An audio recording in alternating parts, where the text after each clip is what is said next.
बस उसको वहाँ से छोड़ दो, ठीक है ना। राज्य दो प्रकार का होगा, एक होता है सत्तावादी राज्य और दूसरा होगा लोकतांत्रिक राज्य। वो समय में चार आगे राज्य थे, अब राज्य दो प्रकार का होगा, एक होगा सत्तावादी राज्य और दूसरा होगा लोकतांत्रिक राज्य। जो सत्तावादी राज्य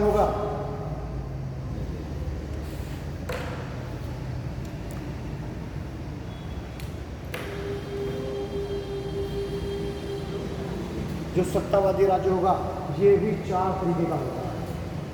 सत्तावादी राज्य चार तरीके का, और कौन सा? एक तो होगा राजशाही सत्तावादी राज्य, एक तो राजशाही, ठीक। दूसरा तानाशाही, तीसरा जुंटा या सैन्य, और चौथा क्या होगा? एक पार्टी की सरकार। जो एक पार्टी की सरकार है वो भी देखने की सत्तावादी है कि नहीं है, ठीक। और चौथे में क्या हो जाएगा? एक पार्टी की सरकार। मारकर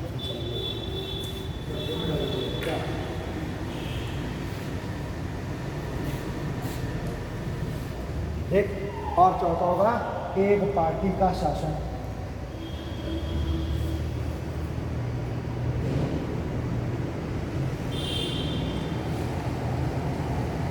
तो राज्य दो तरीके का होगा, राज्य में दो तरीके की सरकार होती है, सत्तावादी सरकार और लोकतांत्रिक सरकार। सत्तावादी सरकार चार तरीके की हो सकती है, राजशाही, तानाशाही शासन, जुंटा या शिवसेना का शासन, और चौथा एक पार्टी का शासन, ठीक। अब जब हम बात करेंगे लोकतांत्रिक सरकार की, तो लोकतांत्रिक सरकार दो तरीके की हो सकती है। अब इन सभी को डिटेल से बताएं। लोकतांत्रिक सरकार दो तरीके की हो सकती है, एक अध्यक्षात्मक शासन, लोकतांत्रिक के अंतर्गत ही एक आ जाएगा अध्यक्षात्मक शासन, और दूसरा आ जाएगा लोकतांत्रिक शासन। अध्यक्षात्मक शासन और लोकतांत्रिक शासन, ठीक है। तो यहाँ पर लोकतांत्रिक राज्य है, लोकतांत्रिक राज्य में दो तरीके की सरकारें हो सकती हैं, अध्यक्षात्मक शासन वाली सरकार और संसदनात्मक शासन।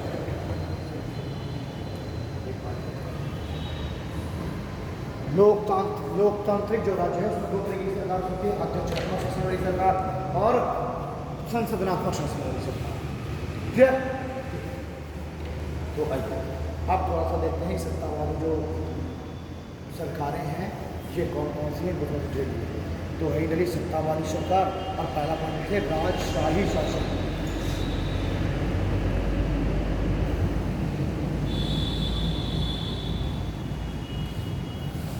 राजशाही शासन जिसे हम क्या कह सकते हैं, जिसे कह सकते हैं राजतंत्र, राजशाही शासन या राजतंत्र। इसमें एक व्यक्ति का ही शासन होता है, एक व्यक्ति। पहले हम इसको लिख लेंगे सत्तावादी सरकारों को, हम इसको और ज़्यादा पढ़ना नहीं, इसके बारे में केवल लिखना है क्या है चाहिए, ठीक। और उसके बाद जो हमें मेन मतलब है इससे लोकतांत्रिक शासन से होना, ठीक है। उसमें अध्यक्षात्मक भी हमारे इंपॉर्टेंट है और संसदनात्मक जो इंपॉर्टेंट है, ठीक है ना। तो थोड़ा सा इनको एक लाइन में लिख लेते हैं इन सभी डिफिनेशन। तो सत्तावादी जो राज्य है उसमें से पहला आ गया राजशाही शासन, है इसमें एक व्यक्ति का शासन होता है, तथा शासन वंशानुगत होता है, शासन वंशानुगत होता है।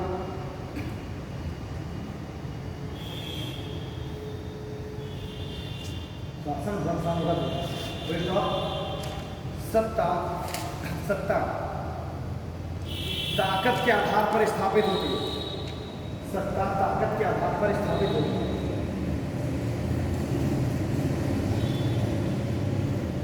सत्ता ताकत के आधार पर ही स्थापित होती है, ठीक। तथा राज्य लोक कल्याणकारी,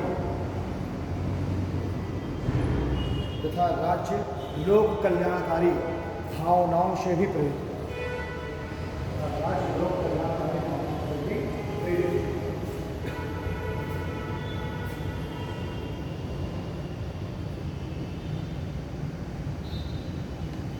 ठीक है, ये क्या हो गया, ये हो गया आपका राजतंत्र या राजशासन। राजा का शासन, राजा जो मेन उसका पावर है वो क्या है, उसकी सेना। राजा अपनी सेना के दम पर ही तो शासन कर रहा है, लेकिन चूंकि राजा है वो अपनी प्रजा के लिए कभी कभी क्या है, जन लोक कल्याणकारी कार्यों को भी करना है, ठीक। तो वो हो गया राजशासन। अब दूसरा लिखा तानाशाही शासन। तानाशाही शासन, इसमें शासन, इसमें शासन शक्ति तथा भय के द्वारा स्थापित होता है। इसमें शासन शक्ति तथा भय के द्वारा स्थापित होता है।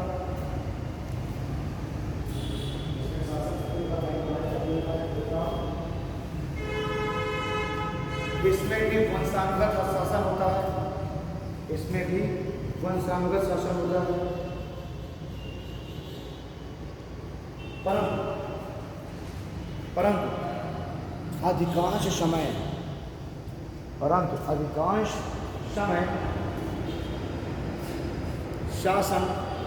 परंतु अधिकांश समय शासन एक पीढ़ी तक ही सीमित रह जाता है।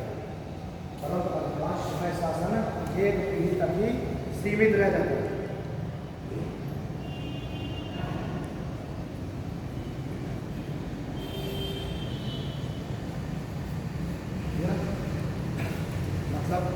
इसमें देखो वंशानुगत है क्या, इसमें वंशानुगत तभी होगा जब अगली पीढ़ी भी उतनी ही क्रूर हो, उतनी ही मजबूत हो और उतना ही भय का माहौल बना दे।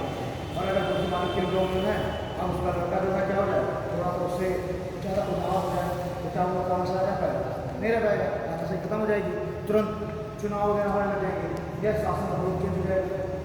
लेकिन अगर उसका बेटा उससे भी ज़्यादा निकल जाए तो तानाशाही तो रही आएगी। लेकिन हम राजशाही में ऐसा नहीं देखते। राजशाही में देखते हैं कि लोगों ने उस समय राजा को भगवान का एक भगवान की इमेज बना दी थी।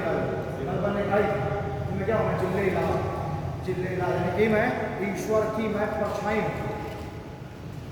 बलबन क्या कर रहा है, बलबन राजा का जो पद है उस राजा के पद को बिल्कुल इतने मजबूत बनाने का प्रयास किया ताकि लोग कभी भी राजा के खिलाफ विद्रोह हो। और उसने कहा कि राजा इस पृथ्वी पर ईश्वर के द्वारा भेजा गया, मैं मेरी इच्छा नहीं तुम्हारे पास शासन करूँ, ईश्वर की इच्छा थी कि मैं तुम्हारे पर एक शासन करूँ। तो अब जब लोग राजा को देखने लगेंगे, ईश्वर मानने लगेंगे, तो लोग विद्रोह करेंगे नहीं करेंगे। इसलिए उसने कहा मैं जिले ला, ईश्वर ने मुझे ज्ञानी किया, राजा का पद ऐसा हो गया, राजा का बिल्कुल ईश्वर की तरफ पद, तब उसका बेटा कितना भी ऐसा हो, कितना भी उसका बेटा बिल्कुल अयोग्य हो, लेकिन फिर भी लोग क्या मानेंगे, राजा है ईश्वर ठीक। तो राजशाही में तो कमजोर शासन चल जाएगा, तानाशाही में कमजोर शासन कभी नहीं चलेगा, ठीक। इसी में अगला पॉइंट है, इसमें शासन शासक के हितों पर केंद्रित, इसमें शासन शासक के हितों पर केंद्रित हो, उसमें जनता के हितों की कोई बात नहीं। इसमें शासन शासक के हितों पर केंद्रित होता है,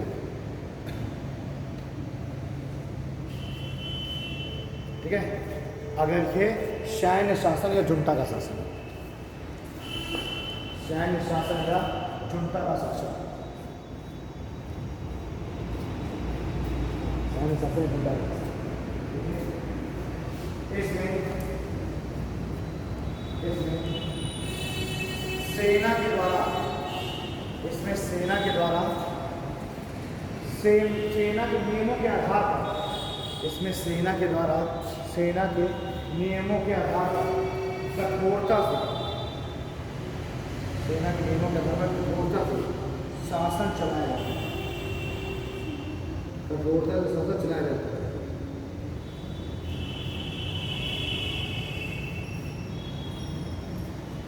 ठीक। तो सेना के जो रूल्स होंगे टफ होंगे, बहुत सी बात है। तो सेना शासन करेगी जब, तो एक वो हो गया शासन का प्रकार। चौथा लिखिए एक दल का शासन, सिंगल पार्टी, एक दल का शासन। चौथा शासन का प्रकार है एक दल का शासन। देखिए इसके अंतर्गत एक ही पार्टी, इसके अंतर्गत एक ही पार्टी या दल, इसके अंदर एक ही पार्टी या दल का शासन होता है। इसके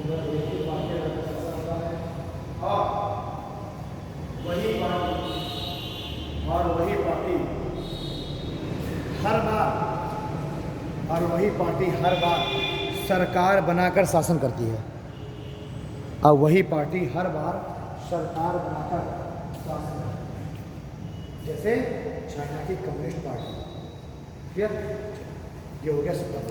अब देखिए लोकतांत्रिक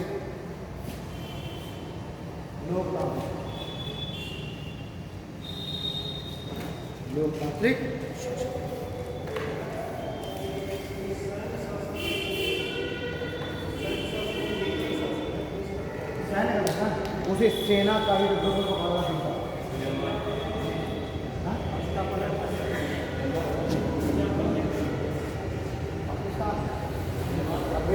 बन गया जब पाकिस्तान में क्या होता है कि जो सेना का जो अधिकारी होगा वही मुख्य क्या होता है, उसका प्रयत्न करता है और सेना के हाथ में पूरा शासन पैसे तो बना था।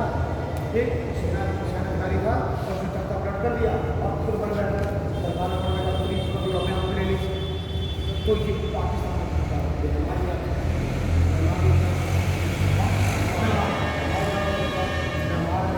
जो निवेश सरकार को बना दिया गया और सेना ने करने को ले लिया। तो Myanmar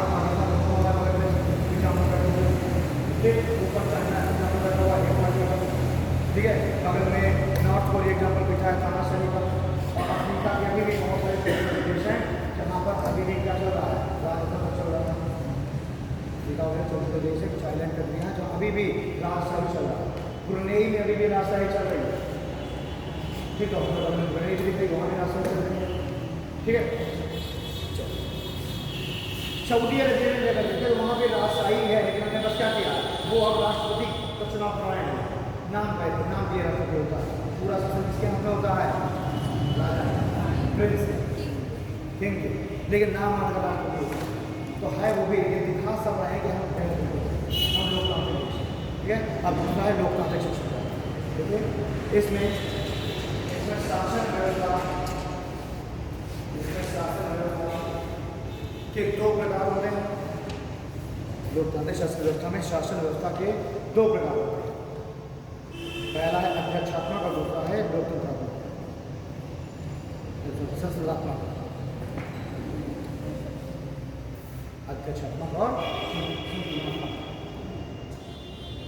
presidential form of government और पार्लियामेंट्री फॉर्म ऑफ गवर्नमेंट। अब इसमें क्या होगा, जो लोकतांत्रिक शासन व्यवस्था है इसमें जनता के द्वारा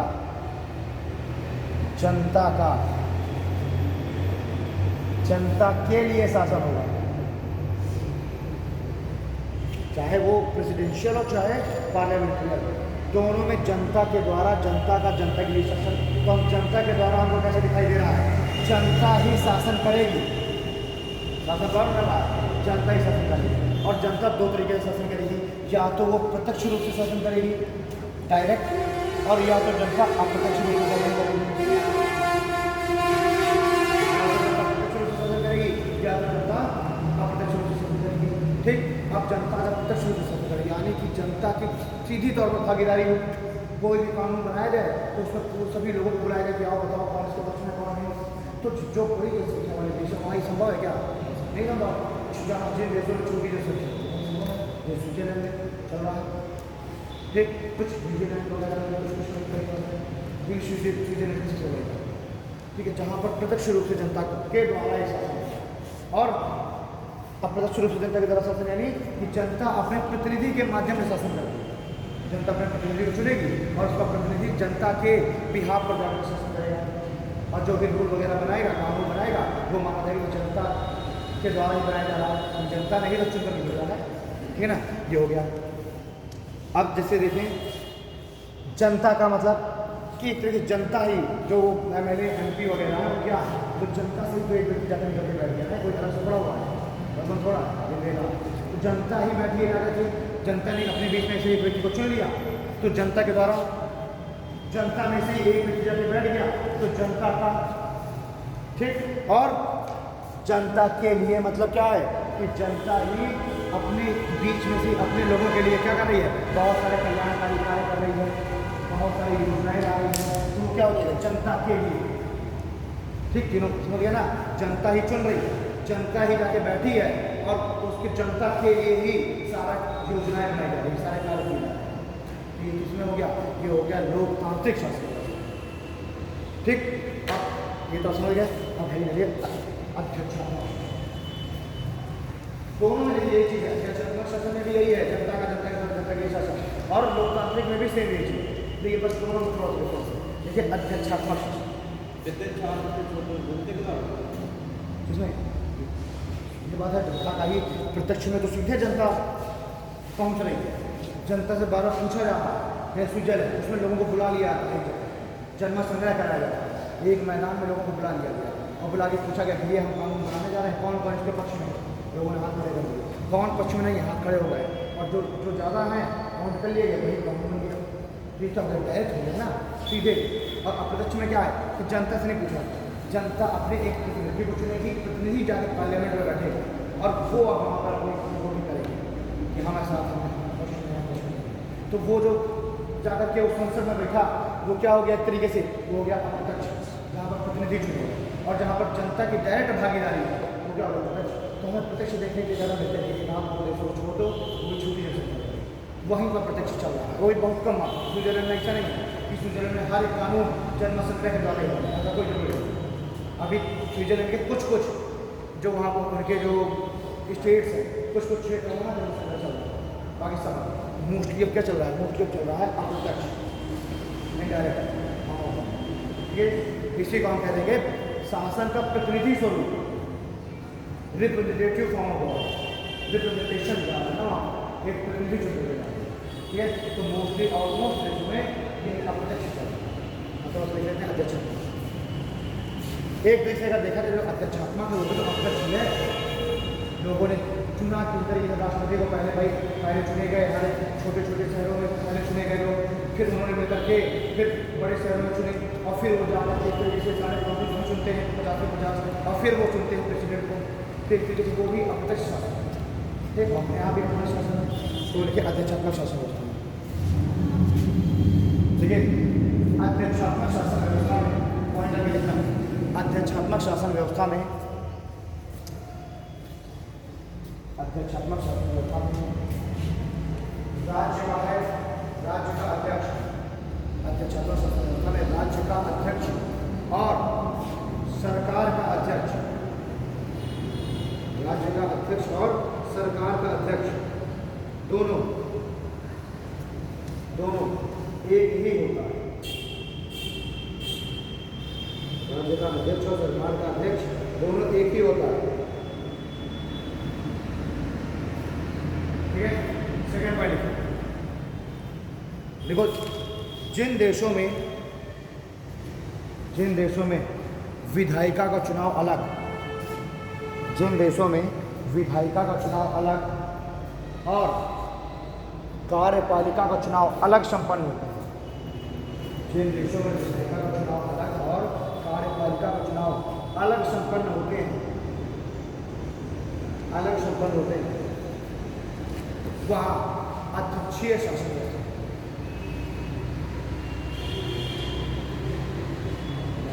अध्यक्षीय शासन व्यवस्था, और इसके परिणाम स्वरूप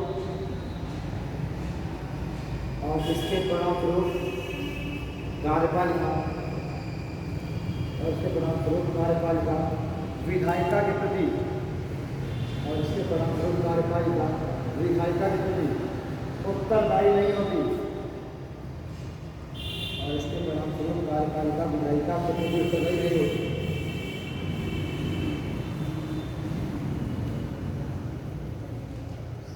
ठीक, जो बात समझ आई क्या है, कार्यपालिका कभी भी क्या है, कार्यपालिका और विधायिका दोनों अलग अलग क्यों क्या है ना, तो कार्यपालिका विधायिका के प्रति जवाबदेही नहीं होती। क्यों? क्योंकि कार्यपालिका अलग चुन रही है, विधायिका अलग चुन रही है, दोनों के अलग अलग क्या है, दोनों अपना अलग अलग कार्य करें।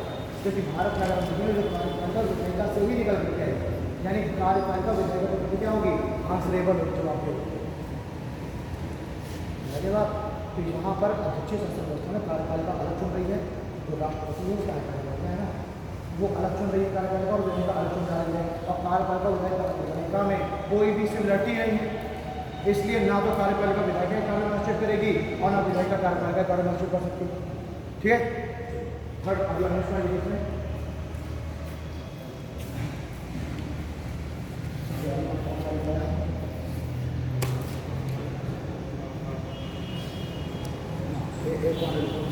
देखो कार्यपालिका और विधायिका, कार्यपालिका और विधायिका दोनों पृथक होती है। कार्यपालिका और विधायिका दोनों पृथक होती है और एक दूसरे के प्रति उत्तरदायी नहीं होती और एक दूसरे के प्रति उत्तरदायी नहीं होती।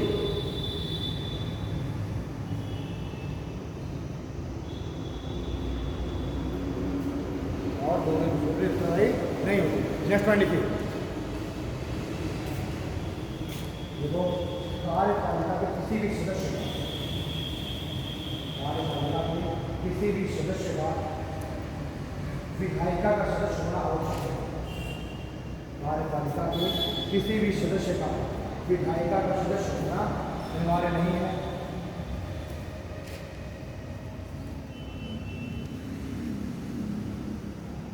ठीक, यानी कार्यपालिका का कोई भी सदस्य विधायिका का सदस्य नहीं होगा, ये एकमात्र कंडीशन है। जबकि संसदीय में ये आवश्यक है, कार्यपालिका सदस्य होगा। तो अध्यक्षीय शासन व्यवस्था में, अध्यक्षीय शासन व्यवस्था में कार्यपालिका को भंग करना अत्यंत कठिन है। अध्यक्षीय शासन व्यवस्था में कार्यपालिका को भंग करना अत्यंत कठिन है, अत्यंत कठिन है। इस कारण कार्यपालिका को भंग करना अत्यंत कठिन है। इस कारण यहाँ स्थायित्व का गुण पाया जाता है। इस कारण यहाँ स्थायित्व का गुण पाया जाता है।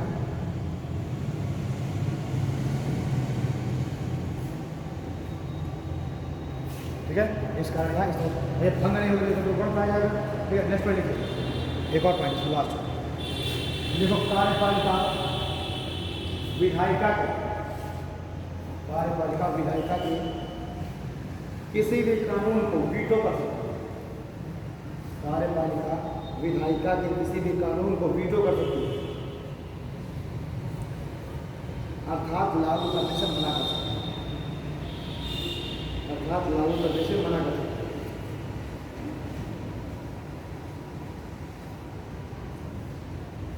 ठीक है, अब ये हो गया अध्यक्षीय शासन व्यवस्था, संसदीय शासन व्यवस्था, संसदनात्मक शासन व्यवस्था, संसदनात्मक शासन व्यवस्था। अध्यक्षीय के बारे में सारी चीजें हाँ, यानी कि जो अमेरिका का जो प्रेसिडेंट होगा वो क्यों इतना पावरफुल माना जाता है, क्योंकि उसके हाथ में वीटो पावर। अगर विधायिका ने कोई कानून बनाया तो राष्ट्रपति क्या करेगा, उसको वीटो लगा सकता है। एक अपने भारत में कार्यपालिका है, कौन प्रधानमंत्री है, वो वीटो नहीं लगा सकता।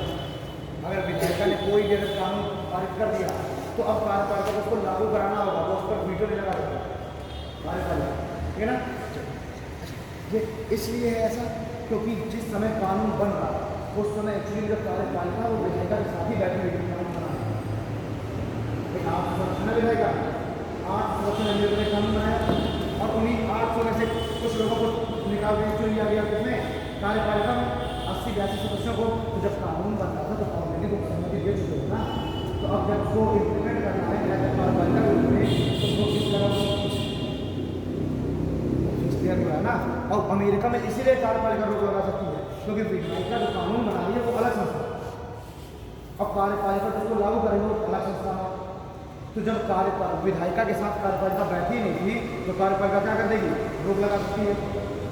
भारत में क्या विधायिका के साथ ही कार्यपालिका बैठी नहीं थी कानून बनाने के समय, और जब कानून बन गया तो अब कार्यपालिका को ही उसको लागू कराना है तो क्या जाएगा, रोक लगा सकती है क्योंकि ऑलरेडी वो सहमति दे चुके हैं। इसलिए हम कहते हैं कि भारत में जो कार्यपालिका है वो विधायिका मंत्री हम पूरा जवाब दे, विधायिका तुरंत पूछेगी कि जब ये कानून बनाने में दर्ज था तो आप उसको लागू कैसे नहीं करा, जवाब देंगे। संसदीय शासन व्यवस्था, सिद्धांत शासन। देखिए इसमें राज्य का प्रमुख, इसमें राज्य का प्रमुख और सरकार का प्रमुख, इसमें राज्य का प्रमुख और सरकार का प्रमुख दोनों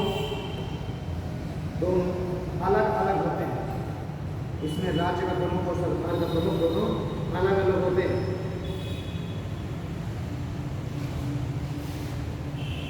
जहां राष्ट्रपति को नाम मात्र की कार्यपालिका, जहां राष्ट्रपति को नाम मात्र की कार्यपालिका यानी नॉमिनल है, जहां राष्ट्रपति को नाम मात्र की कार्यपालिका यानी नॉमिनल है, क्या नाम मात्र क्या बोलेंगे, नॉमिनल है, नॉमिनल है, तो वहीं प्रधानमंत्री को वास्तविक कार्यपालिका यानी रियल हेड, वही प्रधानमंत्री को वास्तविक कार्यपालिका यानी रियल हेड बोलते हैं।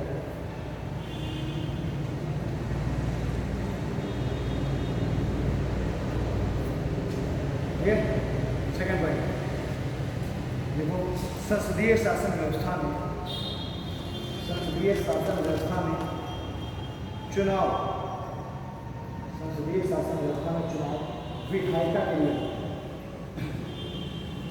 संसदीय शासन व्यवस्था में चुनाव विधायिका के लिए होते हैं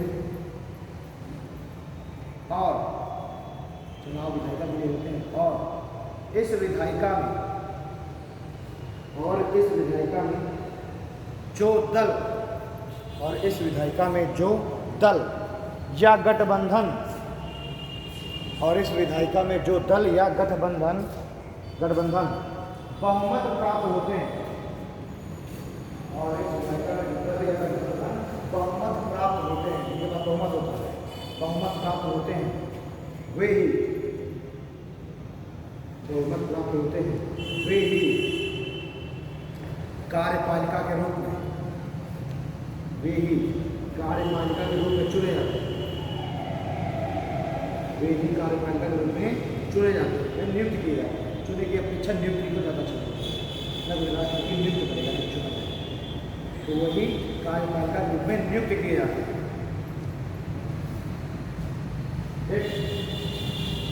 अतः हम कह सकते हैं कि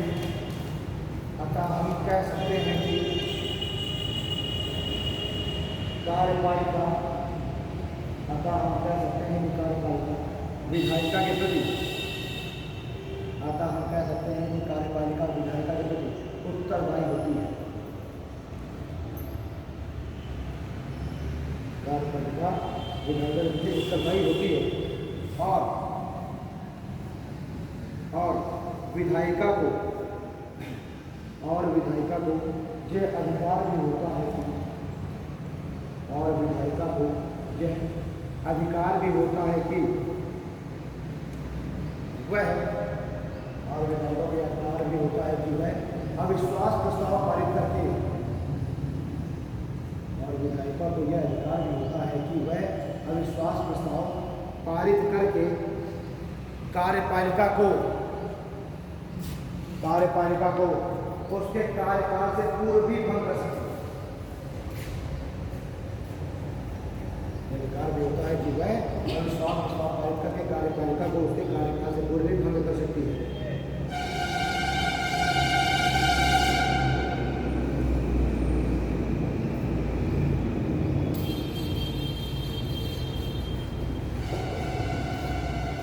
ठीक है, तो जबकि वहाँ पर विधायिका कभी भी कार्यपालिका को भंग नहीं करेगी, यानी कि कार्यपालिका का जो पद है, कार्यपालिका जो कार्यकाल है वो 4 वर्ष के लिए फिक्स है।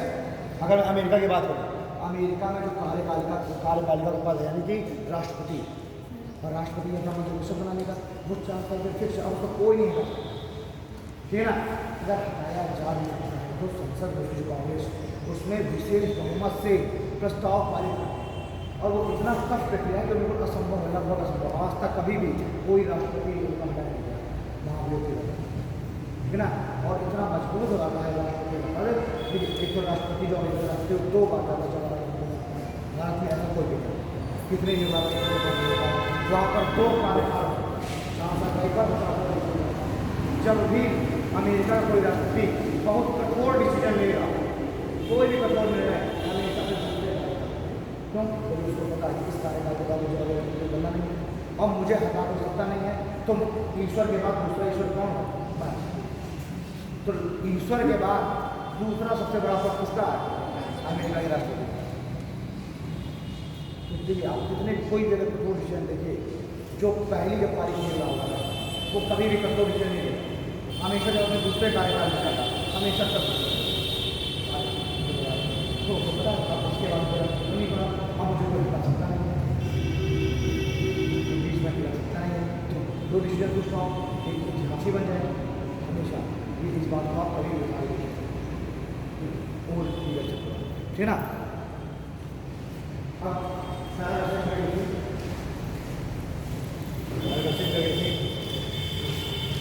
संसदनात्मक लोकतंत्र में सामूहिक उत्तरदायित्व का सिद्धांत भी पाया जाता है। संसदनात्मक लोकतंत्र में सामूहिक उत्तरदायित्व का सिद्धांत भी पाया जाता है। संसदनात्मक लोकतंत्र में सामूहिक उत्तरदायित्व का सिद्धांत भी पाया जाता है। इसका अर्थ है कि एक मंत्री के, इसका अर्थ है कि किसी एक मंत्री के कार्यों के लिए, इसका अर्थ है कि किसी एक मंत्री के कार्यों के लिए पूरा मंत्रिपरिषद उत्तरदायी होगा। इसका अर्थ है कि किसी एक मंत्री के कार्यों के लिए पूरा मंत्रिपरिषद उत्तरदायी होगा। और यदि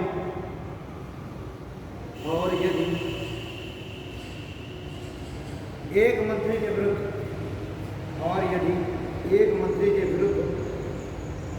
अविश्वास प्रस्ताव पारित हो जाए, और यदि एक मंत्री के विरुद्ध अविश्वास प्रस्ताव पारित हो जाए तो संपूर्ण मंत्रिपरिषद को त्यागपत्र कर देना। और यदि एक मंत्री के विरुद्ध अविश्वास प्रस्ताव पारित हो जाए तो संपूर्ण मंत्रिपरिषद को अपना त्यागपत्र देना होगा।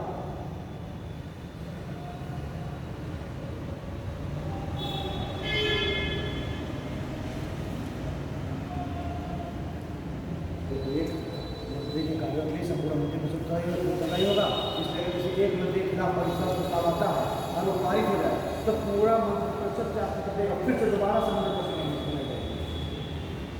मुश्किल है और दोबारा फिर से प्रधानमंत्री फिर से नाम नहीं और वापस फिर ठीक है, इसी को कहते हैं उत्तरदायित्व। और यही फॉर्म गवर्नमेंट में वहाँ पर अगर कोई मंत्री विरुद्ध आता है सब उसको हटा दिया था, फिर दूसरा आता है। अब वो एक अलग बात है, प्रधानमंत्री समय पर विभागों को चेंज कर देता है।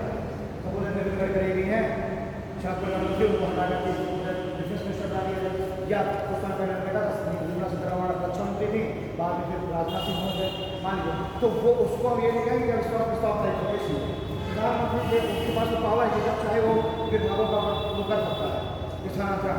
लेकिन अगर मान लो निर्मला सीतारमण के विरुद्ध आ गया होगा अविश्वास प्रस्ताव और वो पास हुआ तो पूरी मंत्रिपरिषद नेक्स्ट पॉइंट से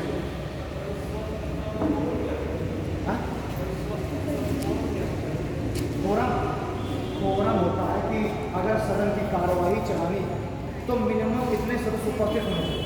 अब कोरम होता है 1/10, लोकसभा कोरम कितना 1/10, तो टोटल कुल सदस्य संख्या कितनी होती है लोकसभा की 550। तो अगर किसी दिन सदन का सत्र चलाना है, कार्यवाही चलानी है तो कोरम पूरा होना चाहिए। और कोरम कितना होगा 10%, यानी 1/10, यानी कि कम से कम 55 लोग उपस्थित होने चाहिए सदन में, तब कार्रवाई चलेगी, वरना कार्रवाई नहीं चलेगी।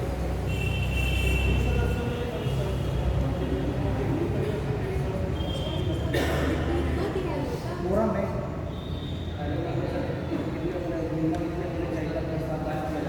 अविश्वास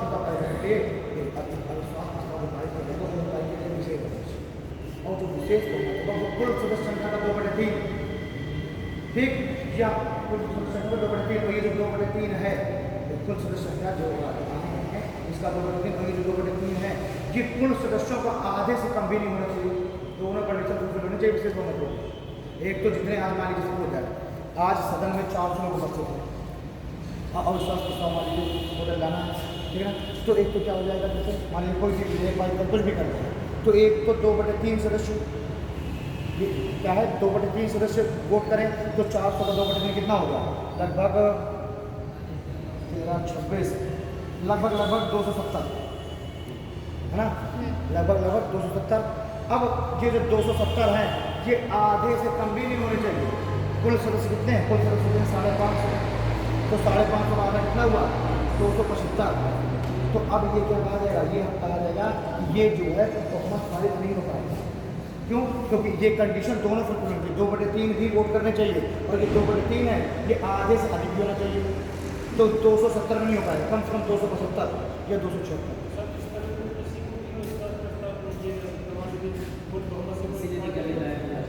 कभी तो जल्दी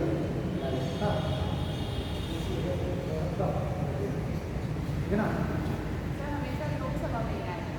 ठीक है। लोकसभा के ही सदस्य को हटाया जाना है, राज्यसभा के सदस्य को हटाया नहीं है ना, तो उसका तो 6 साल के लिए फिक्स है।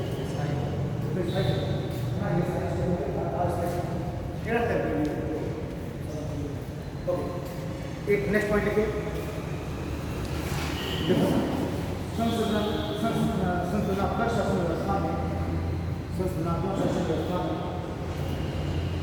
कार्यपालिका के सदस्यों को संसदनात्मक शासन व्यवस्था में कार्यपालिका के सदस्यों को आवश्यक रूप से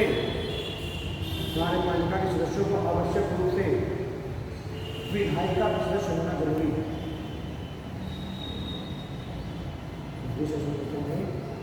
कार्यपालिका के सदस्यों को मतलब मंत्रिपरिषद सदस्यों, कार्यपालिका के सदस्यों को आवश्यक रूप से मंत्रिपरिषद का सदस्य होना जरूरी है।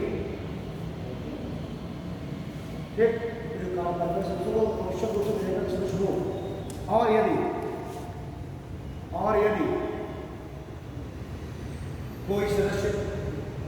और यदि कोई सदस्य जिसे मंत्रिपरिषद में शामिल किया गया है, और यदि कोई सदस्य जिसे मंत्रिपरिषद में शामिल किया गया है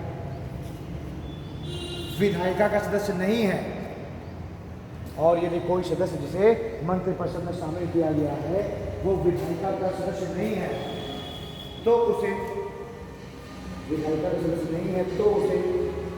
6 माह के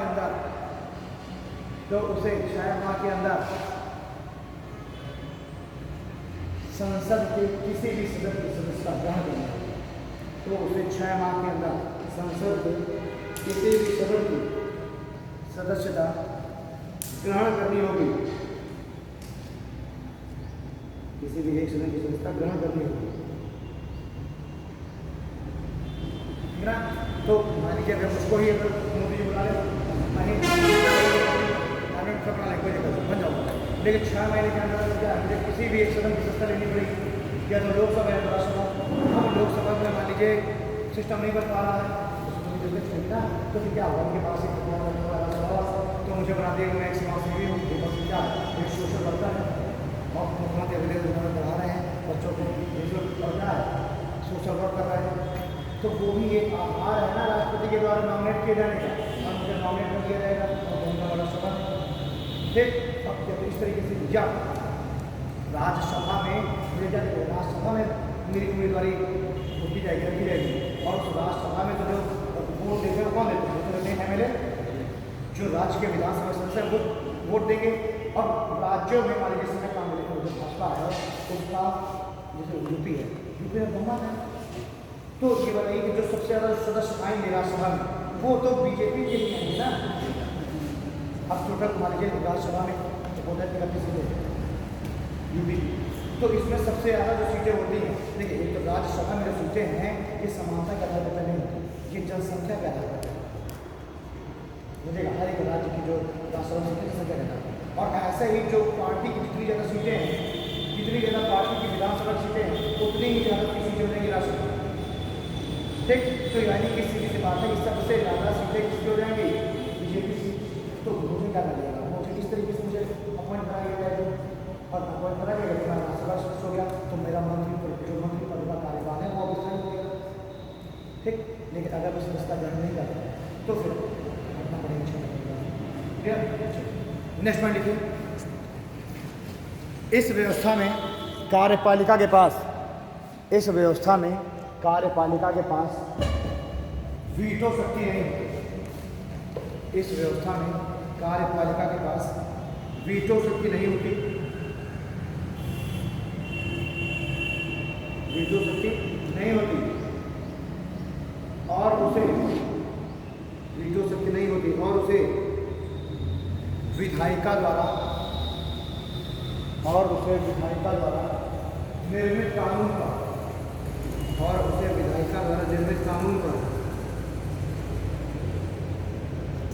अपनी स्वीकृति देने के साथ साथ उसे लागू भी कराना होगा। अपनी स्वीकृति देने के साथ साथ उसे लागू भी कराना होगा।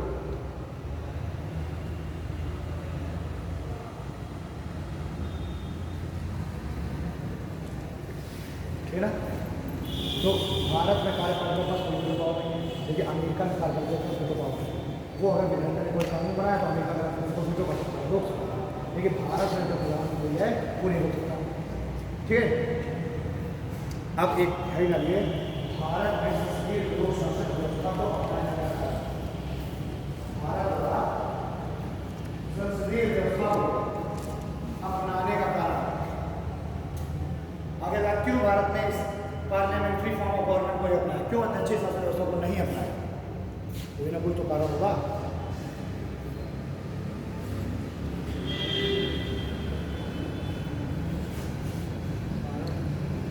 भारत ने क्यों अध्यक्षीय शासन व्यवस्था को ना अपना के लोकतांत्रिक शासन व्यवस्था को अपनाया?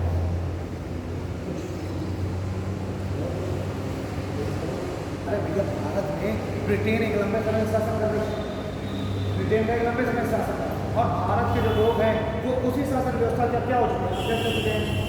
ब्रिटेन में तो शासन व्यवस्था चल रही है ना, ब्रिटेन में तो पार्लियामेंट्री फॉर्म ऑफ गवर्नमेंट है और उसी को हमने कॉपी कर लिया। तो जो भारत के लोग हैं, जो राजनेता, वो सब परिचित कौन सी व्यवस्था जाओगे? ब्रिटेन वाली व्यवस्था से। तो हमको वही याद आ। दूसरी चीज़, भारत में इस समय राजनीतिक चेतना का अभाव है, लोग ज़्यादा शिक्षित है नहीं, तो इसलिए बहुत ज़्यादा पावर दे देना भी सही नहीं है। तो इसलिए कौन सी व्यवस्था बना ली गई? संस्थान यही हमें समझ में आ रही है लंबे समय, बस यही देखो, भारत में ब्रिटिश काल में इस व्यवस्था का विकास हुआ। भारत में ब्रिटिश काल में ही इस व्यवस्था का विकास हुआ तथा ब्रिटिश काल में इस व्यवस्था का विकास हुआ तथा भारत की जनता एवं नेतृत्व, मतलब जो राजनेता तथा भारत की जनता और नेतृत्व इस व्यवस्था से ही परिचित, तथा भारत की जनता और नेतृत्व, राजनेता वगैरह ये सब हैं, तो भारत की जनता और नेतृत्व इस व्यवस्था से ही परिचित,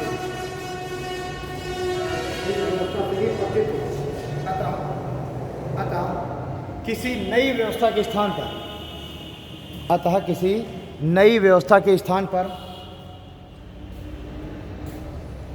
पहले से चली आ रही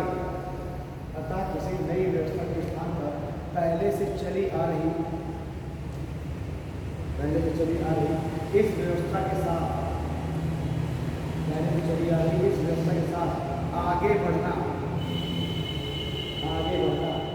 ही बेहतर है। आगे बढ़ना ही बेहतर है। ठीक, दूसरा पॉइंट,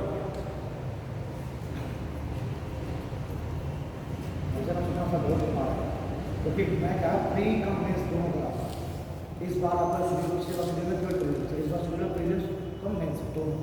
तो अब यहाँ पर अगर आप सोचें कि प्रीलिम्स की क्लास अभी अलग चलेगी, फिर मेंस की अलग चलेगी, ठीक है ना? तो जो मैं पढ़ाता हूँ प्रीलिम्स का मिक्स पढ़ाता हूँ, तो आपको मिक्स में पढ़ना है, ये सारी चीज़ें बिल्कुल भी रहेगा। क्यों भारत ने संसदीय शासन व्यवस्था पर ज़्यादा तवज्जो दिया, उसके अध्यक्ष व्यवस्था के आवेदन कर रहा है, तो आपको तो इसलिए जो है अगर क्लासे भी घर खोल रही है, कोई दिक्कत नहीं है, तो क्लास तो इतना ज़्यादा जो पिछले बार वाले होंगे आता गया हूँ बच्चों को ये तो आपके पास समय ऐसा है मैं पढ़ती के लिए 7 क्लासें हुई, ठीक है, 7 क्लासें पढ़ती हुई है, ठीक है, इंटरनल सिक्योरिटी के लिए अलग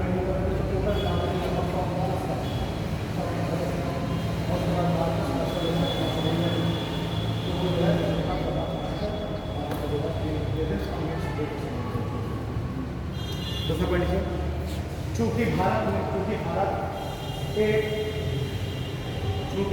एक विविधता वाला देश है, चूंकि भारत एक विविधता वाला देश है और यहाँ अनेक जाति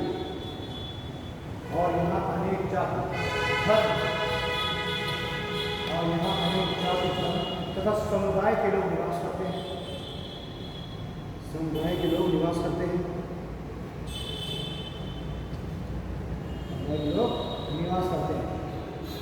और इन सब का समुदाय लोग निवास करते हैं और इन सब का कार्यपालिका में प्रतिनिधित्व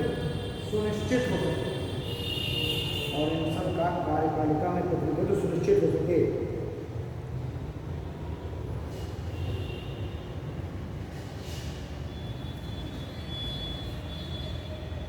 ठीक।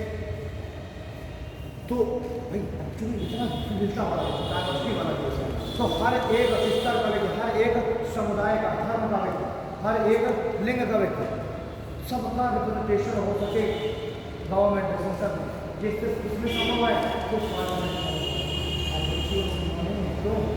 राष्ट्रपति को बनाना शामिल होगा सर, तो वो क्या करेगा, वो जो उसके करीबी होंगे उन्हीं को शामिल करेगा कि वो निचले स्तर के किसी व्यक्ति को करेगा, नहीं करेगा।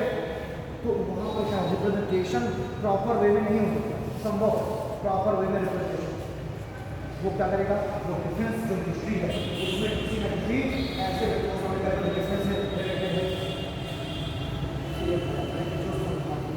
जो है उसमें हमेशा जो विभाग है उसमें स्पेशलाइजेशन हो रहा है ना, क्योंकि राष्ट्रपति को अपॉइंट करना तो राष्ट्रपति हमेशा किसको बनाएगा, डिफेंस मिनिस्टर जो डिफेंस से रिलेटेड है, हमेशा जो है फॉरेन मिनिस्टर किसको बनाएगा, जो कभी न कभी राजदूत रह चुका है। लेकिन क्या भारत का जैसे तो मान लो चुने का लाभ है जरूरी थोड़ा, इस बार मान लीजिए अगर हमारे जो फॉरेन मिनिस्टर है वो ठीक है कि वो जो है उस फील्ड से ही रिलेटेड है, तो वो तो एक संयोग की बात है कि वो चुनाव लड़े भी के लिए तो हमने फॉरेन मिनिस्टर बना दिया। लेकिन क्या राजनाथ सिंह है कि डिफेंस मिनिस्टर डिफेंस से रिलेटेड है, कोई व्यक्ति नहीं उनको तो अनुभव नहीं, ठीक। इसी तरीके से हमारा अमित शाह को फाइनेंस मिनिस्टर बना दिया गया, तो क्या फाइनेंस का नॉलेज है, इकोनॉमी का नॉलेज है, नहीं नॉलेज, तो क्या स्पेशलाइजेशन होता है, तो पार्लियामेंट के फॉर्म ऑफ गवर्नमेंट में स्पेशलाइजेशन कभी नहीं आ सकता और कभी आवश्यक है, वो एक मानस नहीं होता, लेकिन हाँ प्रतिनिधित्व रिप्रेजेंटेशन क्योंकि अब सभी वर्गों के लोग, सभी समुदाय लोग अपने अपने लोग चुनेंगे, तो सबका वहाँ पर रिप्रेजेंटेशन हो गया, जो यादव है वो अपने यादव ने तो चुनेंगे, निसाब चुनेंगे, पंडित चुनेंगे, है ना, सब अपने अपने चुनेंगे, सबका रिप्रेजेंटेशन हो गया प्रॉपर, तो ठीक है। थर्ड पॉइंट स्वतंत्रता के समय भारतीय जनता में, स्वतंत्रता के समय भारतीय जनता में राजनीतिक चेतना का अभाव, स्वतंत्रता के समय भारतीय जनता में राजनीतिक चेतना का अभाव था। अतः एक उत्तरदायी सरकार का निर्माण,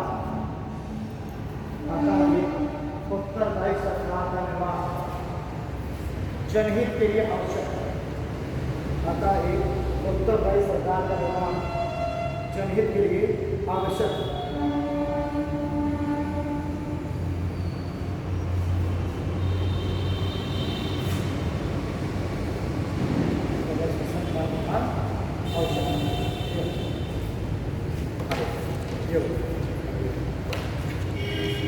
एक शब्दों का था कंप्लीट हो गया।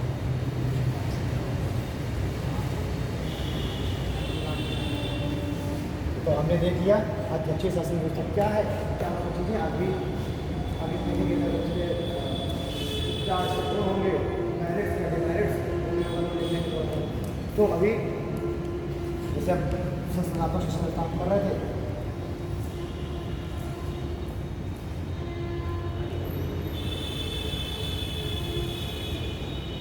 अब ये जो संस्थानात्मक शिक्षा व्यवस्था है इसमें भी पहले तो या तो संस्था के आधार पर हमने बांट दिया था, संस्था के आधार पर यानी एक संस्था कौन सी हो गई, वही अध्यक्षात्मक है ना, अध्यक्षात्मक अगर संस्था के आधार पर बांटेंगे अध्यक्षात्मक शासन व्यवस्था, और दूसरी संसदीय शासन व्यवस्था, संस्थानात्मक शासन व्यवस्था। ये जब हम संस्था के आधार पर फिर दो तरीके की। लेकिन वही अगर हम इसको क्या करें,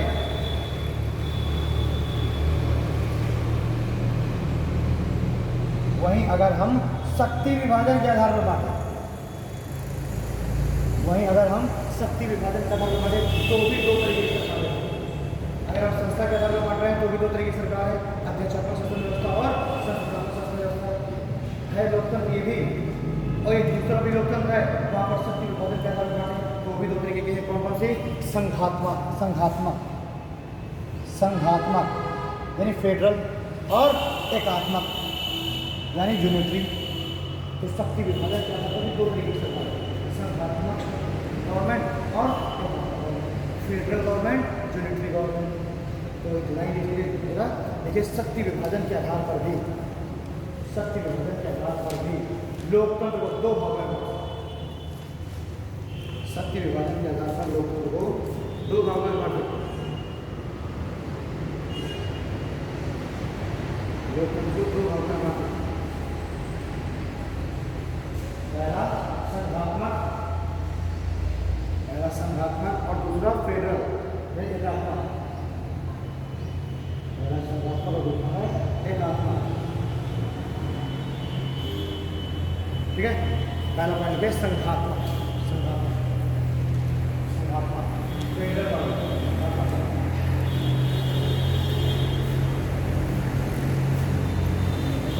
देखिए पहला पॉइंट संघात्मक शासन व्यवस्था में, संघात्मक शासन व्यवस्था में दो स्तर पर सरकारें होती हैं। संघात्मक शक्ति विभाजन के तौर पर करना है, पहले संघात्मक शासन व्यवस्था। हाँ तो लिखे थे क्या, समझाए थे ना, हाँ कल लिखे नहीं थे ना, ठीक है। संघात्मक शासन व्यवस्था में तो स्तर पर सरकारें होंगी। कौन कौन से स्तर पर सरकार होगी, एक तो होगी केंद्रीय सरकार, और वो भी अपने आप में पूरी तरीके से क्या होगी, सोवरेन होगी, और उसको भी वो भी अपने आप में बिल्कुल सोवरेन संप्रभु। लेकिन केंद्र सरकार है ये ज़्यादा पावरफुल, राज्य सरकारें उतनी पावरफुल नहीं है। जब भी केंद्र सरकार जाएगी वो छीन लेगी पावर, लेकिन वहाँ पर ऐसा कभी नहीं हो सकता, केंद्र सरकार कभी भी राज्य की पावर से तो संघात्मक शासन व्यवस्था में दो स्तर पर सरकारें होती हैं। सेकंड पॉइंट लिखिए, सेकंड पॉइंट लिखिए, इसमें संघ की सरकार, इसमें संघ की सरकार तथा राज्य की सरकारें, इसमें संघ की सरकार तथा राज्य की सरकारें शक्तियों में एक दूसरे के बराबर होती है। इसमें संघ की सरकार और राज्य की सरकारें शक्तियों में एक दूसरे के बराबर होती है तथा इस व्यवस्था में संघ का निर्माण, इस व्यवस्था में संघ का निर्माण राज्यों के मध्य, इस व्यवस्था में संघ का निर्माण राज्यों के मध्य आपसी समझौते से होता है, आपसी समझौते से होता है।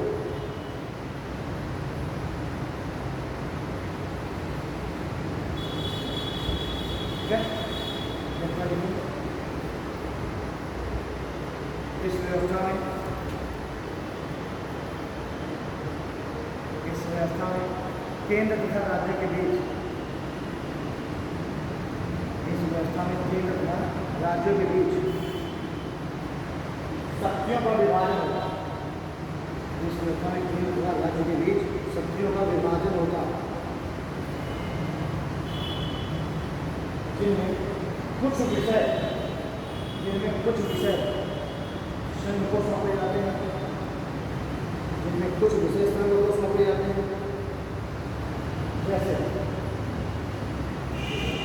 संघ को सौंपे जाते हैं जैसे अर्थव्यवस्था, कुछ विषय संघ को सौंपे जाते हैं जैसे अर्थव्यवस्था, रक्षा, विदेशी संबंध एवं संचार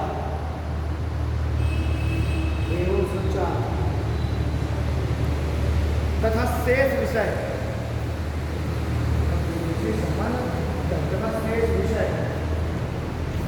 राज्यों को सौंपे जाते हैं, तथा शेष विषय राज्यों को सौंपे जाते हैं।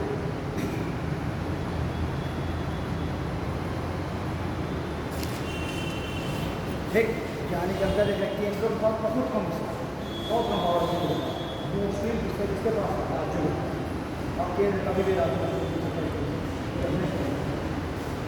ऐसी व्यवस्था में लिखित संविधान का होना आवश्यक है। ऐसी व्यवस्था में लिखित संविधान का होना आवश्यक है। ऐसी लिखित संविधान का होना आवश्यक है, जिसके द्वारा केंद्र और राज्यों के मध्य शक्तियों का स्पष्ट विभाजन, जिसके द्वारा केंद्र तथा राज्य के मध्य शक्तियों का स्पष्ट विभाजन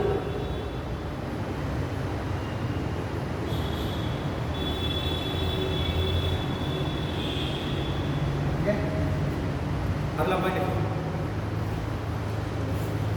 स्पष्ट विभाजन। अवशिष्ट विषयों पर कानून बनाने का अधिकार, अवशिष्ट विषयों पर कानून बनाने का अधिकार राज्य को प्राप्त होता है। अवशिष्ट विषयों पर कानून बनाने का अधिकार राज्य को प्राप्त होता है। अवशिष्ट विषय क्या है? अवशिष्ट विषय हुए हैं जो ना तो केंद्र सूची में लिखित हैं और ना ही राज्य सूची में लिखित हैं। तो अचानक से कोई आ गया, अब मान लीजिए कि जिस समय अमेरिका का कानून बना रहा था है ना, उस समय इंटरनेट वगैरह था, साइबर क्राइम था, तो वो ना तो राज्य सूची में लिखा होगा ना केंद्र सूची में लिखा होगा। लेकिन जब वो साइबर क्राइम की समस्या आई होगी या साइबर क्राइम जब आया होगा तो वो तो किसमें हो गया, वो तो अवशिष्ट विषय हो गया ना, क्योंकि नव राज्य में केंद्र में तो उस पर कानून बनाने की कोशिश क्यों नहीं रहेगी। यानी कि हम यहाँ पर देख रहे हैं कि इस वजह से कि राज्य केंद्र से अधिक मजबूत हो, राज्य केंद्र से क्या है अधिक मजबूत, ठीक है। इस वजह से अवशिष्ट विषयों पर कानून पालन होता है।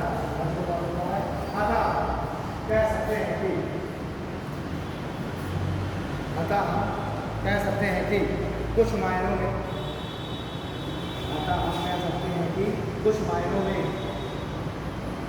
यहाँ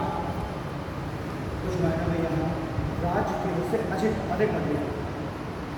कुछ मायनों में यहाँ राज्य केंद्र से अधिक मजबूत होते हैं।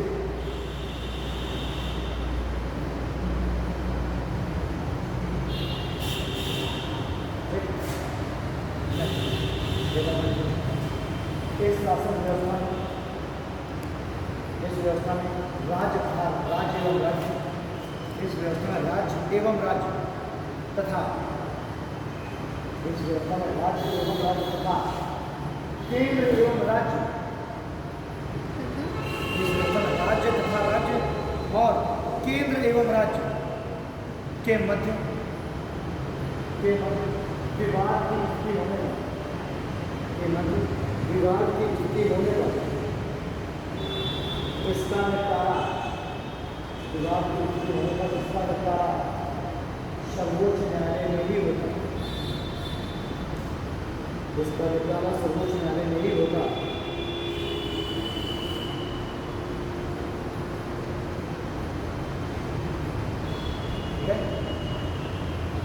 और सर्वोच्च न्यायालय कानून की समीक्षा का अधिकार, और सर्वोच्च न्यायालय कानून की समीक्षा का अधिकार रखता है।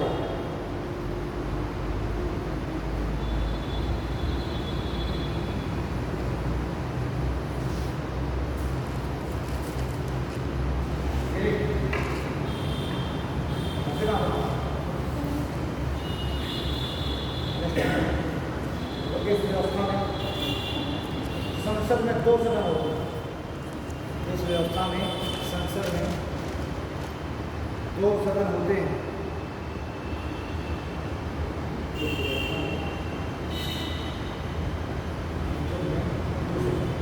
जो संसद है कांग्रेस जनता के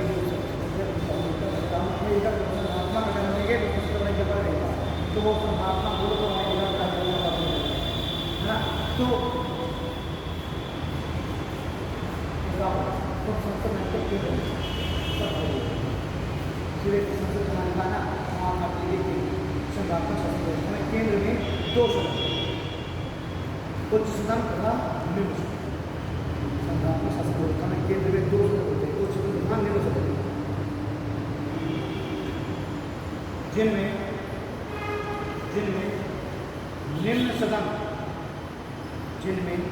निम्न सदन जनता का प्रतिनिधित्व करता है। जिनमें निम्न सदन जनता का प्रतिनिधित्व करता है और जनता के हितों को सुनिश्चित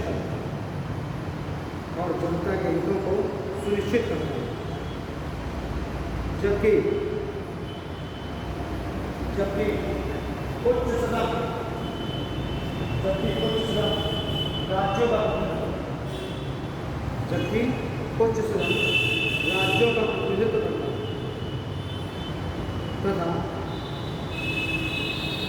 तथा राज्यों के हित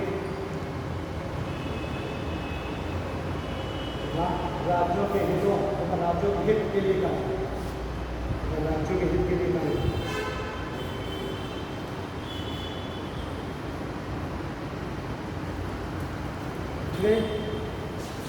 यानी एक तो होगा निम्न सदन, एक होता है उच्च सदन।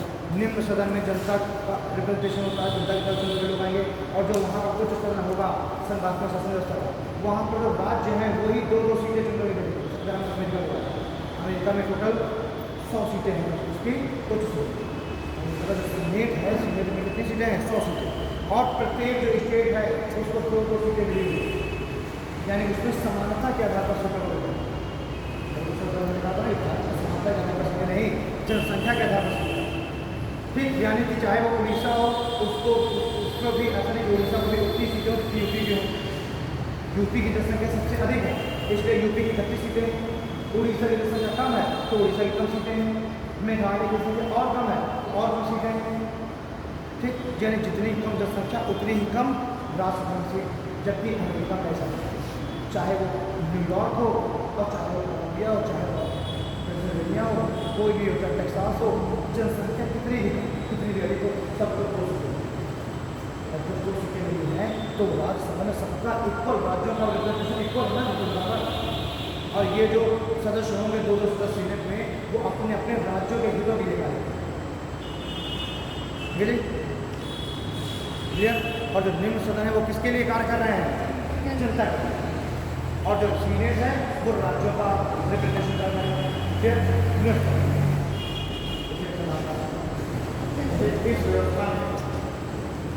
इस व्यवस्था में दोहरी नागरिकता का सिद्धांत होता है। इस व्यवस्था में दोहरी नागरिकता का सिद्धांत होता है, अर्थात इस व्यवस्था में दोहरी नागरिकता का सिद्धांत होता है, अर्थात व्यक्ति अर्थात व्यक्ति राज्य की नागरिकता अर्थात व्यक्ति राज्य की नागरिकता एवं देश की नागरिकता दोनों ग्रहण करेगा। अर्थात व्यक्ति राज्य की नागरिकता एवं देश की नागरिकता दोनों ग्रहण करेगा।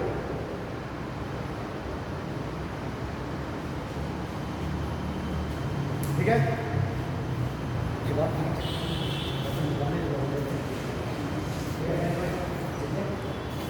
इस व्यवस्था में राज्यों का अपना संविधान, इस व्यवस्था में राज्यों का अपना संविधान और अपना सर्वोच्च न्यायालय होता है।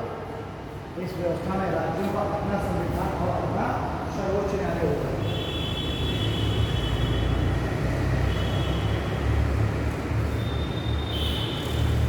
यानी कि इसमें क्या, जैसे अगर अमेरिका कोई नागरिक है ना, तो न्यूयॉर्क की नागरिकता वो अलग ग्रहण करेगा और यूएसए की नागरिकता अलग ग्रहण करेगा। दोहरी नागरिकता है, क्योंकि भारत में ऐसा है कि उत्तर प्रदेश के नागरिक लोग उत्तर प्रदेश नागरिकता लोग अपने देश के अलग अलग नहीं ना। यानी अगर आप भारत के नागरिक हैं तो आप किसी भी राज्य में आप हो, आप भारत के ही नागरिक हैं, राज्यों की नागरिकता अलग नहीं होगी। ठीक है, एक अपना यूनिटरी साथ ही सर्वोच्च न्यायालय भी जो एक ही न्यायालय है, एक सुप्रीम कोर्ट होगा पूरे देश को, जबकि वहाँ पर क्या है 50 राज्यों का अलग अलग सुप्रीम कोर्ट और एक केंद्र का अलग सुप्रीम कोर्ट।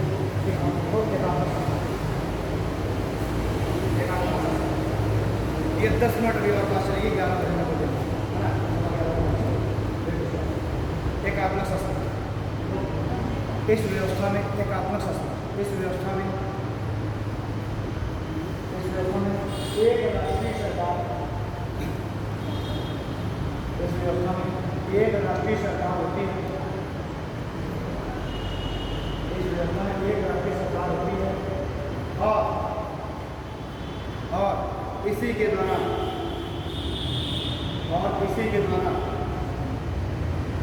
प्रांतों का शासन चलाया जाता है। इस व्यवस्था में एक राष्ट्रीय सरकार होती है और इसी के द्वारा प्रांतों का शासन भी चलाया जाता है। ठीक है, सेकंड पॉइंट, इस व्यवस्था में लिखित संविधान का होना आवश्यक नहीं है। इस व्यवस्था में लिखित संविधान का होना आवश्यक नहीं है।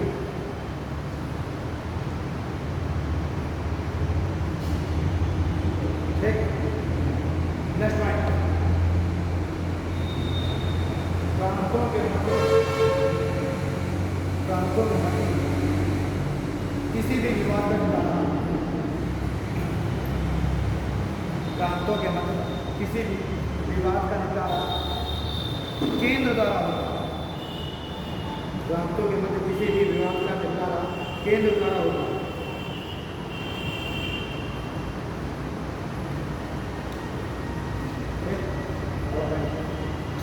इस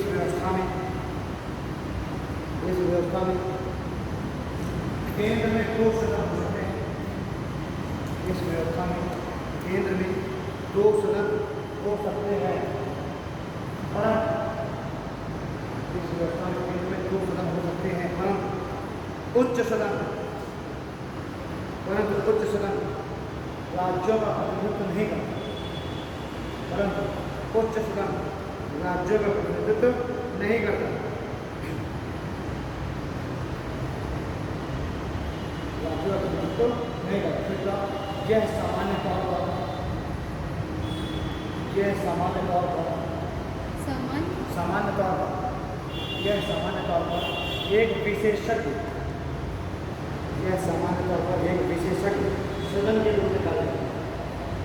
यह सामान्य तौर पर एक विशेषज्ञ सदन के रूप में कार्य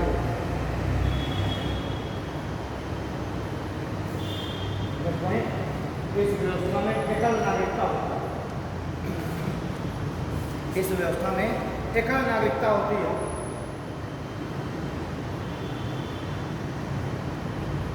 और पूरे देश के लिए एक ही सर्वोच्च न्यायालय होता है।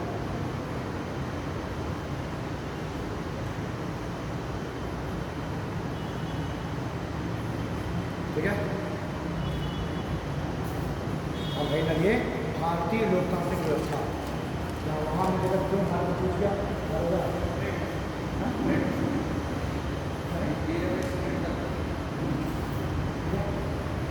भारतीय शासन व्यवस्था।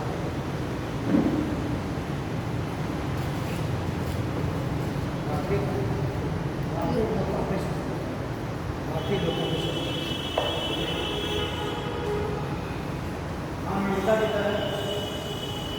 अमेरिका की तरह भारत में संघ अमेरिका की तरह भारत में संघ राज्यों के समझौते का परिणाम नहीं है। अमेरिका की तरह भारत में संघ राज्यों के समझौते का परिणाम नहीं है।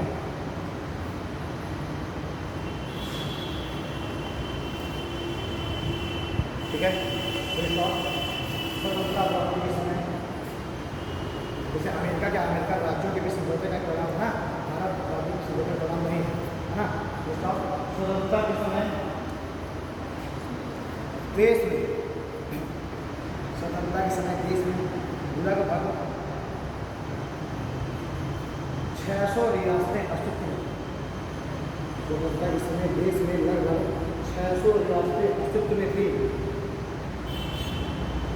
जिन्हें यह स्वतंत्रता दी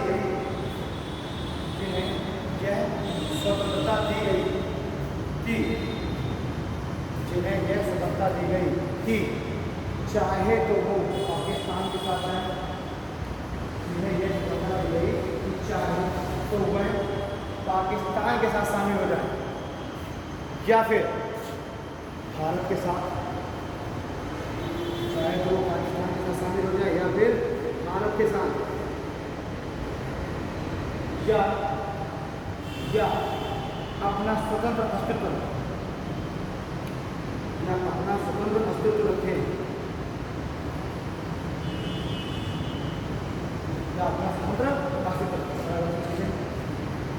अच्छा देखो, जिन बच्चों का आप ये बिल्कुल स्टार्टिंग है, लेकिन मुझे ज़्यादा नहीं देना बोलिए, जो बच्चों का देखो बिल्कुल स्टार्टिंग उनको बोलिए, लेकिन जो बच्चों ने लिखा है ठीक, तो वो अपना टारगेट कर देगा, तो वो लोगों को थोड़ा सा हैबिट आपको डालनी पड़ेगी। मैं यहाँ नहीं लिखाऊंगा तो घर में लिखूँगा, हैबिट उनको डालनी पड़ेगी बिना लिखे। एक क्वेश्चन को लिखने आँखों में ना 5 मिनट में समझने में ज़्यादा एक क्वेश्चन लिखते हैं, अब कम से कम मिनिमम 5 पेज का क्वेश्चन है ना, कम से कम 2.5 से 3 पेज का होगा। 8 मिनट से भी कम, 8 मिनट में आपको क्वेश्चन पढ़ना समझना और उसको लिखना है, ठीक। इसलिए आपको स्पीड अपनी मेंटेन क्लियर।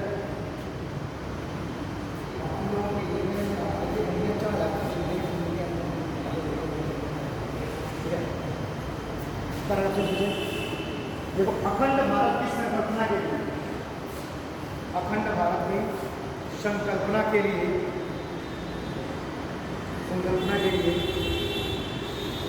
रियासतों को, अखंड भारत की संकल्पना के लिए रियासतों को केंद्र के साथ मिलाना आवश्यक है। रियासतों को केंद्र के साथ मिलाना आवश्यक है। अगर केंद्र के साथ मिलाना आवश्यक है, शासकों की इच्छा के विरुद्ध, अतः शासकों की इच्छा के विरुद्ध, शासकों की इच्छा के विरुद्ध जनता के इच्छानुरूप, शासकों की इच्छा के विरुद्ध जनता की इच्छा के अनुरूप कुछ रियासतों को, जनता की इच्छा के अनुरूप कुछ रियासतों को बलपूर्वक भारत संघ में शामिल, कुछ रियासतों को बलपूर्वक भारत संघ में शामिल किया गया, भारत संघ में शामिल किया।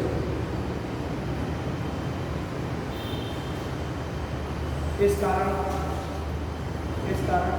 यह संभावना इस कारण यह संभावना सदैव थी कि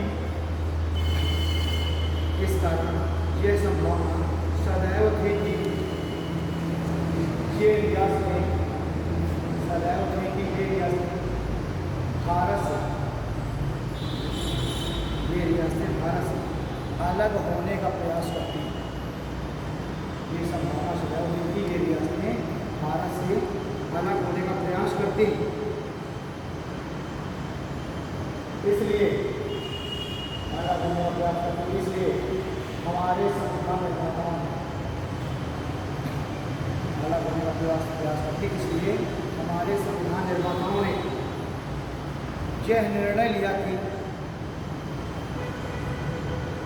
हमारे संविधान निर्माताओं ने यह निर्णय लिया कि भारत की भौगोलिक स्थिति एवं संस्कृति को भारत की भौगोलिक स्थिति एवं संस्कृति को देखते हुए एक संघ का निर्माण किया। भारत की भौगोलिक स्थिति एवं संस्कृति को देखते हुए एक संघ का निर्माण किया जाए। संघ का निर्माण किया जाए तथा अखंड भारत को सुनिश्चित करने के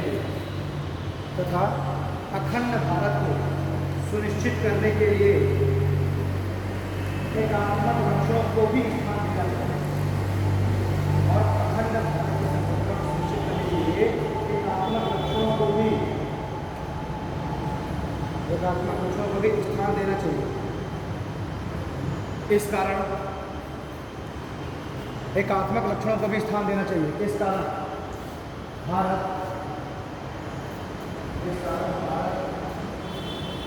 संघात्मक तथा एकात्मक लक्षणों का एक मिश्रण। इस कारण भारत संघात्मक एवं एकात्मक लक्षणों का एक मिश्रण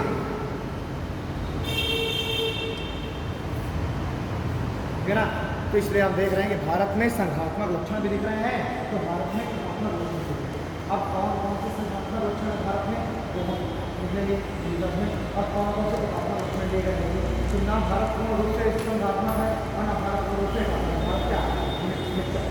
तो कुछ जो हमको संघात्मक लक्षण लगे तो हमारे लोग ध्यान बनाना है उनकी समस्या कि भारत एक अखंड है।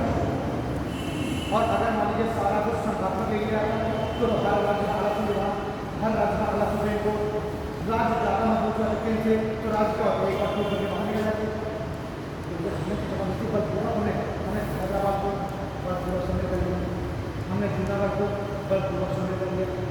ये हैदराबाद की समस्या थी कि वहाँ पर हैदराबाद जो शासन है, अब वहाँ पर जनता क्या है, वहाँ पर जो शासन वो भी मुस्लिम है। अब हैदराबाद की जो लोकेशन थी वो बेसिक थी। देखो हैदराबाद यहाँ पर है और ये क्या कह रहा है कि मैं तो जुड़ूंगा पाकिस्तान के साथ। पाकिस्तान है ये कह रहा है मैं ये कह रहा मैं जाऊँगा पाकिस्तान के साथ। और ये क्या कह रहा है कि हमको यहाँ से कॉरिडोर दो, हमको यहाँ से गलियारा दो ताकि हम ऐसे जाएँ और यहाँ से हम चले जाए करें। फिर कहीं पॉसिबल था देश के अंदर एक अलग देश पॉसिबल था, नहीं पॉसिबल था। तो हैदराबाद में क्या पुलिस भेज दी गई और इसको बलपूर्वक समय निकल लिया गया। रातों रात जाऊँ भाग गया। अभी सारी बीवियाँ और मराठी वाला जहाँ भी। दूसरी समस्या क्या थी जूनागढ़ के साथ, और एक समस्या क्रिएट कर रहा था कश्मीर, जम्मू कश्मीर। 1 2 3 सब मिल गए, ये 3 कह रहे हैं जिनमें से ये 2 क्या कह रहे हैं कि हम जाएंगे पाकिस्तान के साथ, और ये कह रहा है कि हम अकेले रहेंगे स्वतंत्र, ये निश्चय नहीं कर पाए। तो यहाँ पर क्या किया गया, पुलिस भेज दी गई सामने कर लिया। तो अखंड हो गया। जूनागढ़ में समस्या क्या है कि जूनागढ़ में जो जनता है, वो है हिंदू और शासक है मुस्लिम। ठीक, तो जो यहाँ पर क्या हुआ कि शासक मिलना चाह रहा है पाकिस्तान के साथ, मुस्लिम है मिलना चाह रहा है पाकिस्तान के साथ, जनता जनता भारत को मिलना चाहिए। तो भारत में कहा ऐसा जन्म से लोगों से पूछो तो लोग चले गए भारत के बारे में। तो क्या कहा गया जनता की इच्छा, इसे जनता की इच्छा के अनुरूप जो नगर प्रशासन में मिला गया। तो अब पाकिस्तान ने कहा ऐसा कश्मीर में भी फैसला करना सही है, क्योंकि जो जम्मू कश्मीर है वहाँ पर स्थिति उल्टी, शासक हिंदू हरीश सिंह और जनता मुस्लिम। तो पाकिस्तान ने कहा कश्मीर में फैसला से करो, तो बाद में काम खेलेंगे। तो कश्मीर क्या हो गया, कश्मीर लटक गया। ठीक, अब जब कश्मीर लटक गया तो भारत की सरकार बार बार प्रयास कर रही है, बार बार डाला कश्मीर का मिल जाओ लग रहे हैं, हम विचार ही नहीं कर पाएंगे। तो उसने कहा ठीक है चलो करो विचार। अब विचार करते करते उतने पाकिस्तान ज़्यादा जल्दी उतावला हो गया, और पाकिस्तान ने अपनी जो मिलिट्री है वो सिविल ड्रेस में, मिलिट्री को अपने सिविल ड्रेस में भेज दिया, जम्मू कश्मीर पहुँचा दिया। जम्मू कश्मीर में जाओ जाकर कैप्टन से पूछा करो, तो मार दो और उसको हम मिला लेंगे अपने में, जैसे भारत ने पूरा उसको मिला लेंगे, वैसे हम कश्मीर को अपने मिला लेंगे। जो भारत का सिर्फ नहीं है, इसलिए भारत उसको रोजगार आनंद में, इसलिए उसको हम एक्सटर्नल एग्रेशन भी नहीं कहते, तो जम्मू कश्मीर से चलो बदला अभी उसने साइन नहीं किया, तो उसने उतावला को लिखा सारी सेना। अब जब हरीश सिंह को पता, तो हरीश सिंह को पकड़ना दिमाग का रास्ता था, ये तो और नदी का है, वो वहाँ से चला रहे थे। और जब श्रीनगर से वहाँ 50 किलोमीटर हो सकते, वहाँ 50 किलोमीटर तो अब राजा मेरे कदम करेंगे, तो उन्हें तुरंत जो है संदेश भेजा दिल्ली कि मैंने बना लिया, मैं आपके साथ जोड़ना चाहता हूँ, लेकिन कुछ शर्तों के साथ। और यहाँ पर वल्लभ भाई पटेल बाकायदा जो है फॉर्म बनाए रखे हैं, साइन बनाना जरूरी है, ठीक है ना। इसे बोलते हैं इंस्ट्रूमेंट ऑफ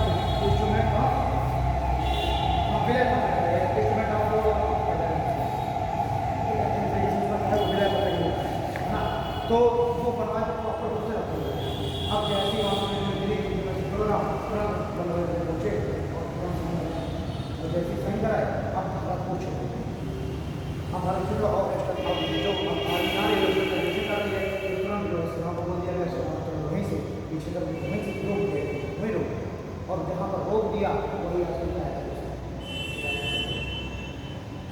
ना इंस्ट्रूमेंट ऑफ, है ना। तो ये क्या है कि इस तरीके से इसका भी विलय हो गया था, लेकिन फिर भी उसका संविधान अलग चल रहा है, जम्मू कश्मीर का अलग चल रहा है, और उसी को 2000 में कर दिया आर्टिकल 370, क्योंकि आर्टिकल 370 के अनुसार जम्मू कश्मीर अलग हो गई, उसको दी गई। ठीक, तो ये क्या है, अब कल बात करेंगे क्या क्या सकारात्मक चीज़ें हमने अपनाई, क्या क्या एकात्मक। ओके, मिलते हैं कल। Thank you.